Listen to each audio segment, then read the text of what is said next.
Long ago, shrouded in the veils of antiquity, when the world still echoed with the memory of Prophet Sulaiman's passing, a wondrous ring vanished, a talisman whose legend continues to haunt seekers and scholars alike.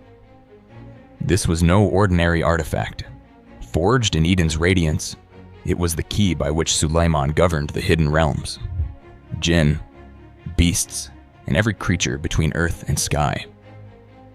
The sacred ring surfaces both in ancient scripture and in cryptic writings, and curiously, it invites comparison with the mythic bands depicted in tales such as The Lord of the Rings. Whispers persist through time. Whoever possesses this celestial ring shall wield authority over all beneath the heavens. But who, in our age, seeks such power? Prophecies hint that one day, the ring will emerge once more in the grasp of an unexpected soul, drawing upon its force in ways none could predict. Recent reports even hint that the ring may have been uncovered, reopening eras of mystery and awe. Before we journey deeper, I want to know, where are you listening from? Share your city, your corner of this vast world. It matters to us, to our community, because through your presence, our circle of wisdom widens, and every heart adds its own spark to this story. Let us now return to the echoes of the past. Allah granted Sulaiman not only kingly dominion, one of four who shaped the destiny of nations, but also the mantle of prophethood. His life was a tapestry of marvels, leaving even the most stoic witnesses in silent wonder. Sulaiman's mastery stretched over the Jinn, spirits of fire, compelling them to labor at his behest. He spoke the secret tongues of animals, communed with the winds, and treasures flowed to him in measureless abundance. Even now, the relics and riches of Sulaiman lie hidden, sparking fevered searches for his lost temple, and above all, for the enigmatic ring of command. For those who covet dominion, the quest has never ceased. Let us wind the clock back even further, to the dawn when Adam and Hawa descended from paradise to the tapestry of this earth. With Adam, a ring arrived. Gifted by Allah, its surface glittered with divine knowledge, bestowing extraordinary gifts upon its wearer. On one side of this ring were etched words glimpsed only in heaven. The kingdom belongs to Allah. Adam, who is said to have lived for close to a millennium, eventually returned to paradise, and time unspooled. Humanity flourished, scattered across the continents. Then, Allah entrusted the angel Jibril with a sacred errand. Once more, the ring would descend to earth, this time as a trust for a chosen servant, Dawood. Jibril brought the ring, still humming with its primordial secret, to Dawood, whose origins were humble, a shepherd tending his father's flocks, later a young soldier, not yet recognized by the crowds. In those days, the foe of Israel was Jalut, a giant whom even the bravest called invincible. Jalut, or Goliath, loomed over the battlefield, but in a moment etched forever into history, Dawood faced him with nothing but a sling, toppling the giant with a stone. The Holy Quran, in Surah Al-Baqarah, reveals, by Allah's permission, they vanquished them.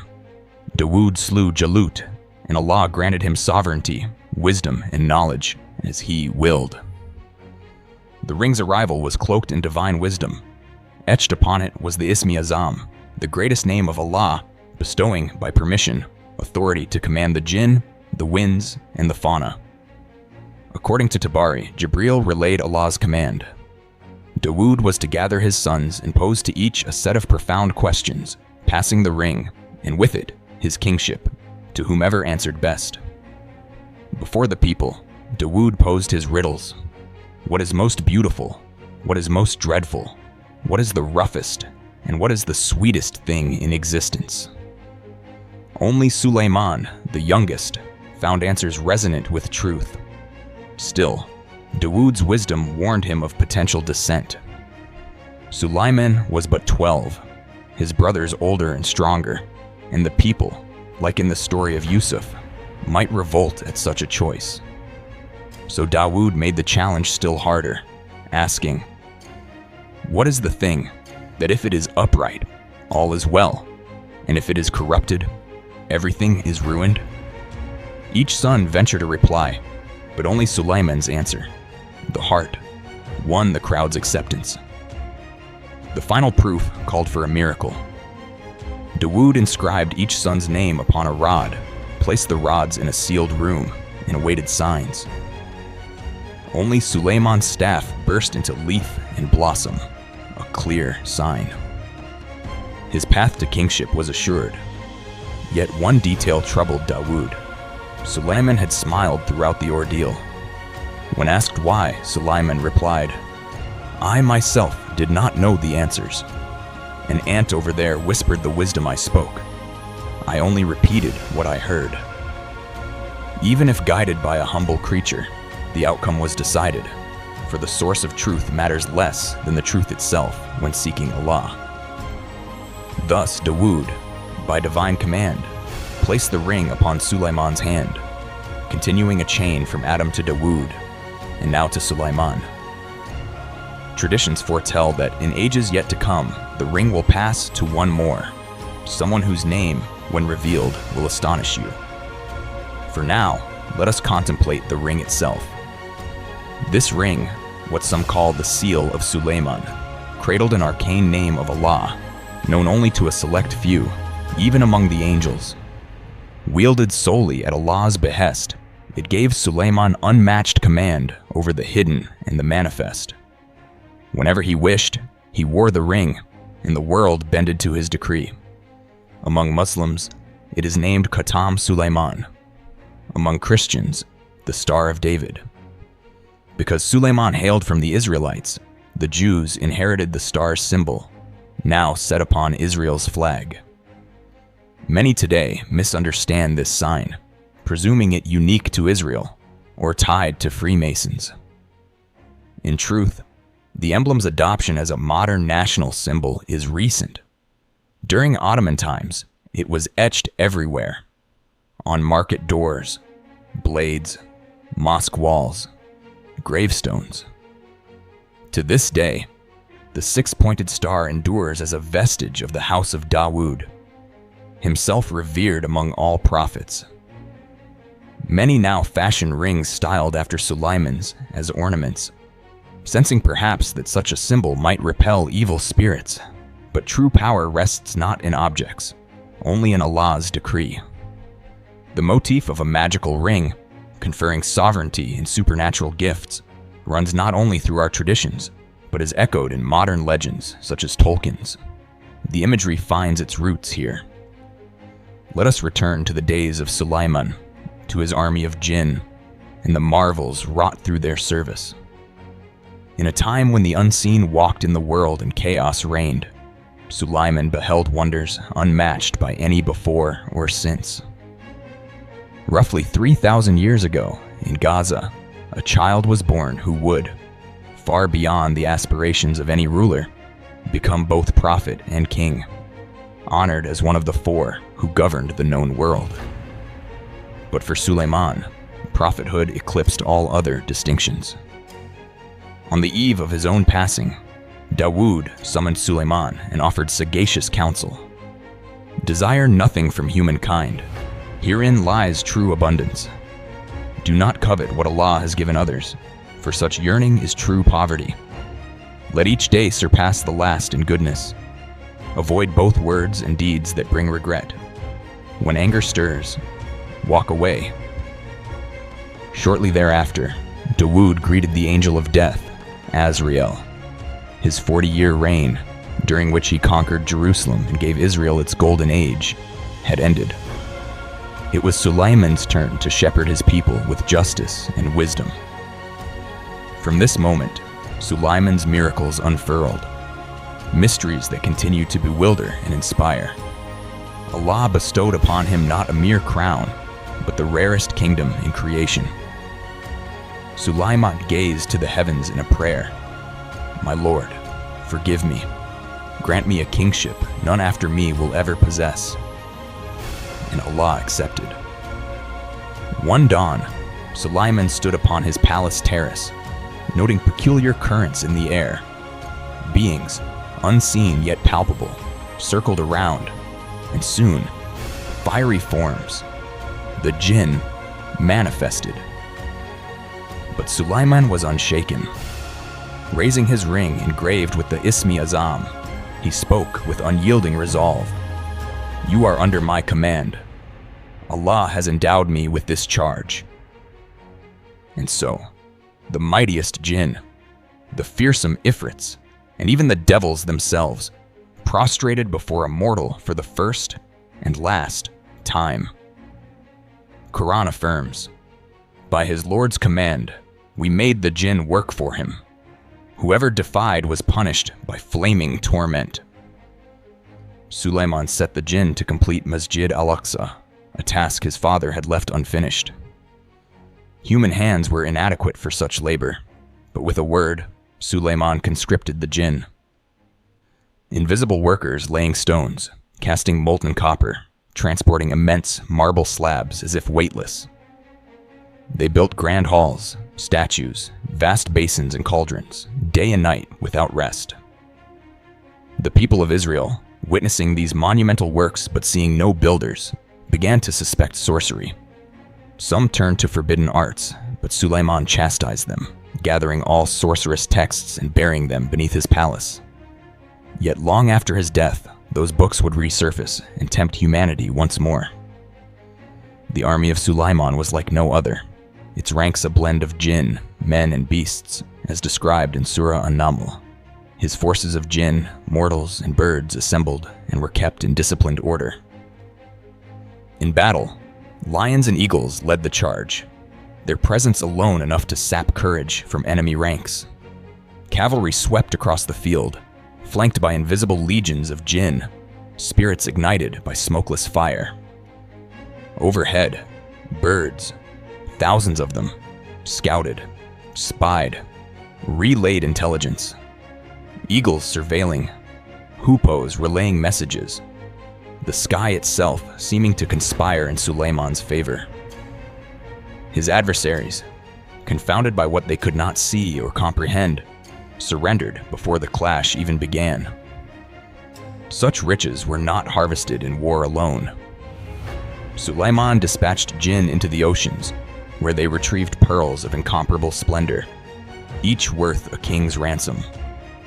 These entities delved underground as well, uncovering gold and gemstones from secret seams and melting them down for their master. In time, precious metals became so plentiful they lost all value.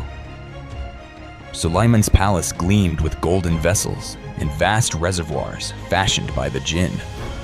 Monarchs arrived, bearing tributes and excuses for seeking his wisdom, though coveting his treasures in their hearts. Among the legion of creatures in his command was a special bird, the hoopoe. Charged with far-ranging reconnaissance, this bird played an essential role as the army's eyes and messenger. One day, during assembly, its absence was noted. Soldiers murmured anxiously, where was their crucial spy? Unbeknownst to them, the hoopoe was away on a secret mission, drawn by instinct toward the distant kingdom ruled by the Queen of Sheba. From the heights of a distant tree, the bird surveyed the city's vibrant life, watching crowds gather for a major ritual. Curious, the hoopoe queried a resident bird and learned the occasion. The people were convening for their queen's great sun worship ceremony. With keen eyes, the hoopoe observed the queen as she led her people in prostration before the golden orb, an act inspired not by insight, but by deception. Knowing it bore momentous news, the hoopoe undertook the long journey back to Sulaiman's court. Upon arrival, it reported, "O my lord, I bring vital knowledge about a nation still ignorant of your message. Their leader is a mighty woman with a magnificent throne, but she and her people worship the sun. Satan has beguiled them into error." Sulaiman, discerning, replied, "We shall seek the truth of this. Return, bearing my letter. With it, deliver the invitation to the queen." He sealed a message, and the hoopoe, steadfast, returned to Sheba. Once there, the bird spied the queen asleep, her hair a silken veil, her features serene. Hesitating, it released the letter, which landed softly nearby. Startled, the queen read Sulaiman's challenge. In the name of Allah, the most merciful, most compassionate, forsake your pride, come in peace, and submit to the Lord of the worlds. The queen, unsettled and bewildered, summoned her guards in alarm, but all swore no one had entered. Confounded, she convened her council, who largely urged war. But the queen, wise beyond all, cautioned, "When kings invade, they ravage all. Let us send an offering, then await their reply." And so workers wrought a peerless gift, golden, jeweled, as splendid as their treasury allowed.